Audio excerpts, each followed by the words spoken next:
दिवसाची सुरुवात यशूबरोबर.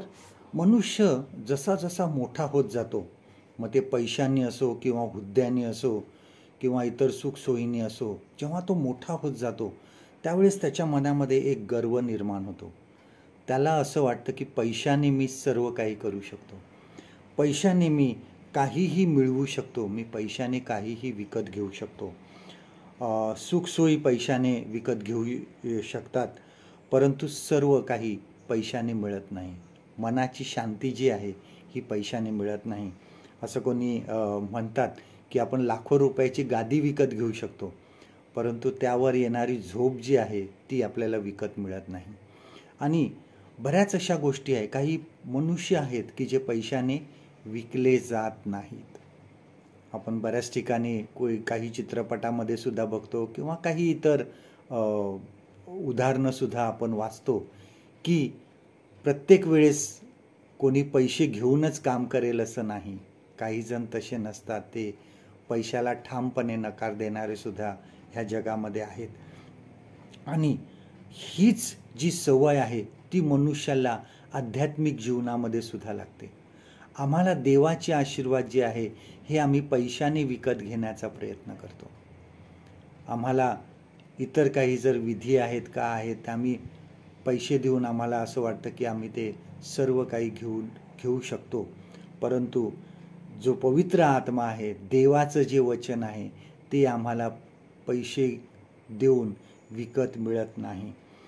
कारण पाऊल की म्हणतो की तारण हे देवाचे कृपादान आहे, कोणी कर्मे केल्याने ते मिळाले नाही. कोणी आढ्यता बाळगू नये म्हणून असे झाले आहे. कारण आढ्यतामुळे कोणी गर्व करू नये की मी असं केलं म्हणून मला तारण प्राप्त झालेलं आहे. तर हे देवाचं कृपादान आहे, ही देवाची कृपा आमच्यावर आहे की आम्हाला त्याने तारण दिलेलं आहे. देव जो आहे हे सर्व काही विपुल देतो, परंतु त्याची इच्छा एकच आहे की आम्ही त्याच्या आज्ञेनुसार चालावं, त्याच्या आज्ञेमध्ये राहावं. आज आपण जगामध्ये राहत असताना समुद्राचा वारा, शांत समुद्राच्या काठी बसल्यावर सुद्धा एक मनाला शांती मिळते, ती कुठे विकत घेऊ शकत नाही. जो वारा असतो समुद्राचा तो आपण विकत घेत नाही. एका ठिकाणी झाडाखाली बसल्यावर जी येणारी सुंदरशी थंडगार वाऱ्याची झुळूक असते, ही आपल्याला विकत घेता येत नाही किंवा आपण विकत घेऊ शकत नाही. नदीकाठी एखाद्या ठिकाणी बसलो असताना शांत आपल्याला वाटतं, वातावरण शांत असतं, हे आपण विकत घेऊ शकत नाही. या सर्व गोष्टी देवाने दिलेला आहे. हा निसर्ग जो आहे हा देवाने दिलेला आहे आणि हे सर्व देवाची आमच्यावरची कृपा आहे.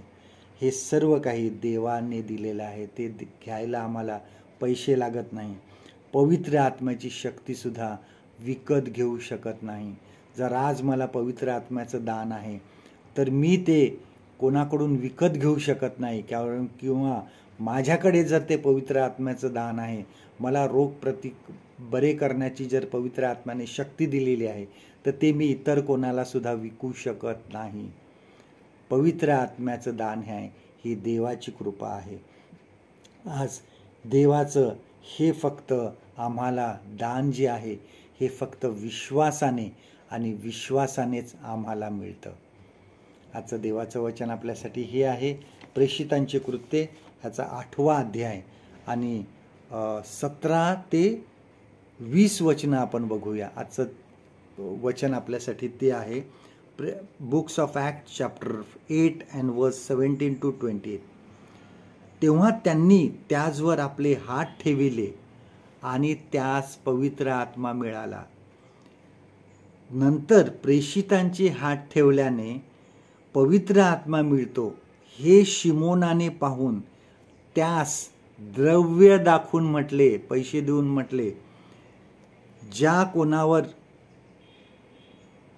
मी आपले हात ठेवीन त्याला पवित्र आत्मा मिळावा असा अधिकार मलाही द्या. तेव्हा पेत्र त्याला म्हणाला, तुझ्या रुपयाचा तुझ्याबरोबर नाश हो, कारण देवाचे दान पैक्याने मिळवण्याचा तू विचार केला. परमेश्वर करो आजचा दिवस तुमचा आशीर्वादित करो.